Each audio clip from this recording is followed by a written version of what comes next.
Hello and welcome to this bonus episode of the Giants of the Faith podcast. In this episode, we're going to be looking at the love life of John Calvin. Now, Calvin is known as a leader of the Reformation and as a hard-nosed stickler for the rules. He's not really known as a ladies' man, but in this short episode, we're going to delve deep into the love life of John Calvin. Well, not too deep, because Calvin was a bookworm nerd that had little time for the intrigues of love and marriage. More of a Steve Urkel than a Stefan Urkel. In fact, Calvin got married sort of as an afterthought. He was 30 years old when his friend Martin Bucer pushed him to find a bride. Calvin was a sickly man, and Bucer thought that a wife would be able to care for him and help him navigate his life. Calvin agreed, and he asked his friends, including Bucer, to help him find a woman. He gave them explicit instructions on what he wanted out of a wife. Remember, what I expect from one who is to be my companion for life, the only kind of beauty which can win my soul, is a woman who is gentle, pure, modest, economical, patient, and who is likely to interest herself about my health.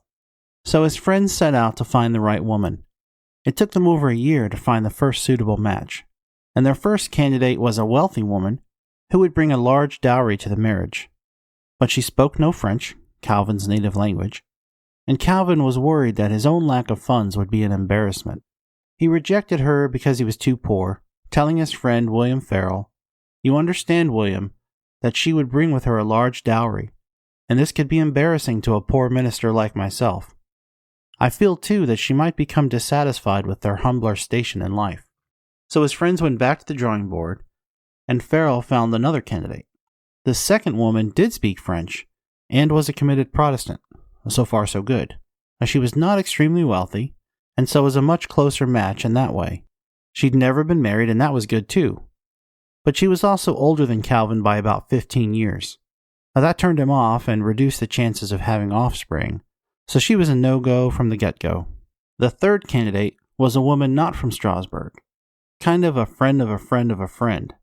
At first, Calvin thought she was an ideal match. She was poor like him, and she was kind-hearted.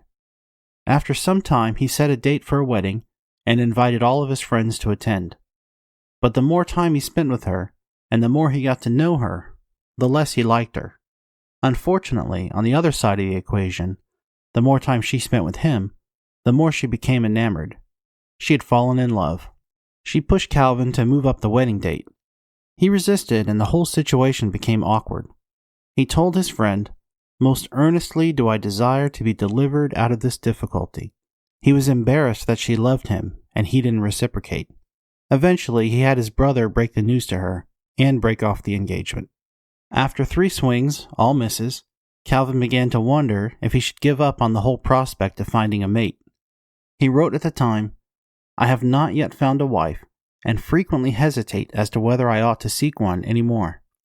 But then inspiration struck.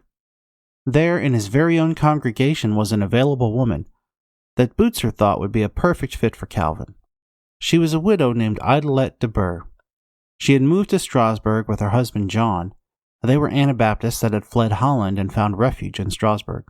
They'd ended up in Calvin's congregation and had converted to the Reformed faith. Calvin had even performed her husband's funeral. Idelette was 31, about the same age as Calvin.